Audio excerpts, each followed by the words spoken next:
Hey there, welcome back to Reddit Dating, the best channel for Reddit cheating stories. Be sure to like, subscribe, and hit the bell notification for more stories like these. Now, let's get into the video. Ex-wife tries to frame me for theft. She fails. I'll admit that this doesn't quite rise to pro-revenge levels, but it is in addition to my previous post here as requested in the comments.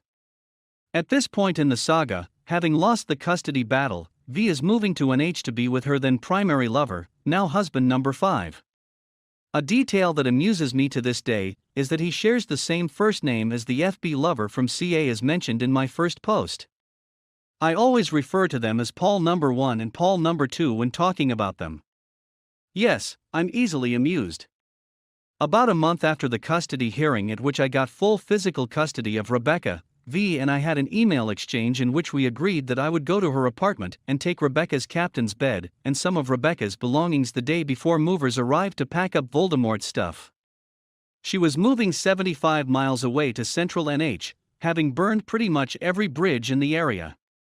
As Sam drives a truck, he graciously agreed to come along to both help and to be a witness. So we get there around 7:20 p.m. and knock at the door. After a brief wait, V opens the door, iPhone glued to her ear.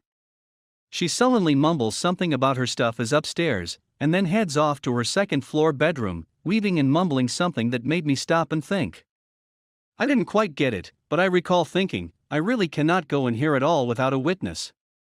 I stick my head out the door. Sam, come on. You need to come in with me. So we go in. Holy crap. It's a tip. It's not quite filthy, but it's beyond cluttered. By now V has disappeared into her room, complete with slamming the door, so it takes me a bit of wandering to find Rebecca's room. It's not just that she's in the middle of packing, but there is crap everywhere. Dust, cobwebs, tracked-in dirt, unwashed dishes, empty boxes of wine, dry dog food scattered and trampled underfoot. I could see that it's quite a nice place.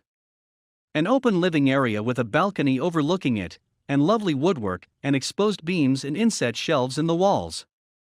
An antique wood stove on a hearth is blazing away. Really, lots of potential. But a tip nonetheless. So Sam and I start gathering up Rebecca's stuff, and take some stuff out to the car.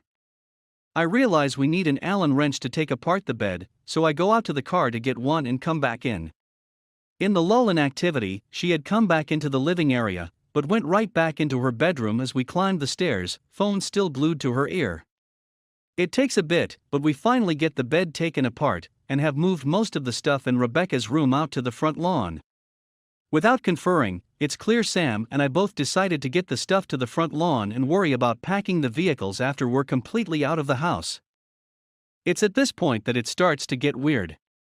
Sam is carrying out the second to last load when V pops out of her bedroom door, looks out from the balcony, and says, "Why are you taking stuff out of my house?" Sam drops what he's carrying and exits the house. He knew what was up instantly. I come out of Rebecca's room, and V clearly didn't realize I was still there, and say, "You agreed via email that we would take Rebecca's bed tonight." She looks startled and says, "Is that Rebecca's stuff?" "Of course it is. You said her stuff was in her room." "Fine."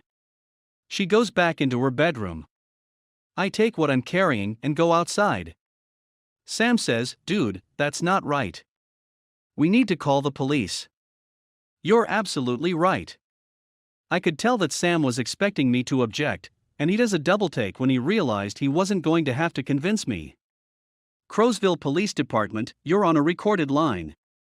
"Yes, hi, my name is Jack Crow, and I live at 321 Main Street here in Crowsville." While I'm talking to the police on the phone, I'm aware of V coming to the door and opening it, and becoming quite agitated as she realizes I'm talking to the police. By the time I finish the following explanation, she has slammed the door and is tromping around inside the living area, heatedly talking on her phone. I'm at my ex-wife's apartment getting some of my daughter's belongings as we had agreed to via email, and while I'm getting the last of the stuff out of the house, she suddenly asks, "Why are you taking stuff out of my house?" So in order to protect all parties, I'm asking that a police officer come by to verify with Ms. Crow that she agreed to this and that she is fine with what we have removed from the house. An officer will be right there, Mr. Crow. As I'm waiting for the officer to arrive, leaning nonchalantly against the front of Sam's truck, Sam is standing there next to me, just shaking his head. I'm going to call Marie and let her know what's going on. Right about here, V throws open the front door, muttering something about having not gotten all of Rebecca's stuff, and proceeds to deposit another laundry basket piled high with clothes and other items on the front stoop, and then disappears back inside. I start to whistle. Pop goes the weasel. Most of the stuff we moved is still sitting on the front lawn. We leave it there. After about 5 minutes, the officer arrives. He steps out of the patrol SUV, and I slowly approach him, arm extended to shake his hand. Good evening, officer, I'm Jack Crow. Evening, Mr. Crow, Ollie Johnson. We shake hands. I give him a brief explanation of the situation, and he comments that I was right to call him, and that he'll go speak to V. He's up there for about 2 minutes, and then he comes back down. You guys are good to go. We briefly chat with him, apologizing for having to get him involved, and he replies, "No, you did the right thing. If a woman in MA says something bad about you, and you've got stuff dangling between your legs, you're going to be in trouble." I liked him a lot after that. We start loading the rest of the stuff, and he asks, "How much more is in the house?" "Nothing, it's all out here, except that last laundry basket on the stoop that Ms. Crow brought out while we were waiting for you." "Oh good. I can't sit here all night. If you guys are good to go, I'll take off." "Wait, what's that?"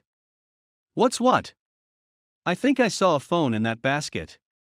He shines his flashlight on laundry basket on the front stoop. I walk up to the basket. An iPhone is sitting on the top of it. I pick it up, and it looks like Rebecca's old iPhone 4. It's my daughter's old phone. I'll just take it with us. I carry the basket down to my car and put it in the back seat. Just as I'm walking away, it rings. Incoming call from V's landline. I realize it's V's phone. I pick it up and answer it. "Hello?" Click. I look at the front. There's a text from Paul number 2 on the lock screen. Is he gone yet? Yup, it's her phone. Wait, officer, I was wrong. It's Ms. Crow's phone. Could you return it to her? He takes it from me and returns it to V at the front door and walks back down to us. Okay, you are still good to go. I'm going to go now. If you could, swing by again in 15 to 20 minutes. If we're still here, you might want to pull in and make sure we're still okay. Sounds good. You two take care. Not 5 minutes after he pulls out, and while we're still loading stuff, V again pops out of the front door, phone glued to her ear. Is the officer still here? No. Get him back. Why? I want him back. Get him. And back inside she goes.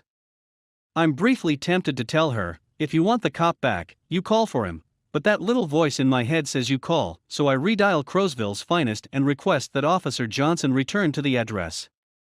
Again, Sam and I assume our waiting positions at the front of the truck. This is why I didn't want Rebecca here tonight. Good call. A few minutes later, Officer Johnson arrives. Hey, Officer Johnson, long time no see. He grins at me. She just came out the front door just after you left, asking for the police to be called. I'll go see what she wants. He goes up there and V hands him her phone. He talks for a few minutes, hangs up the phone, continues speaking with V for 20 more seconds, and then returns to us. I look at him quizzically. No worries, guys, you're still good to go. But I'm going to stay here until you're done. I continue to give him the raised eyebrow. She wanted to accuse you of trying to steal her phone, but I pointed out to her that I was the one to notice it in the basket you hadn't touched yet, and that you were the one to ask me to return it to her. Her boyfriend asked if you could be made to wait until Sunday, but I told him no, they've got 3 more things to load and they're out of here. Just finish up, guys, we all want to get home where it's warm. We finished up and we all shook hands and got out of there.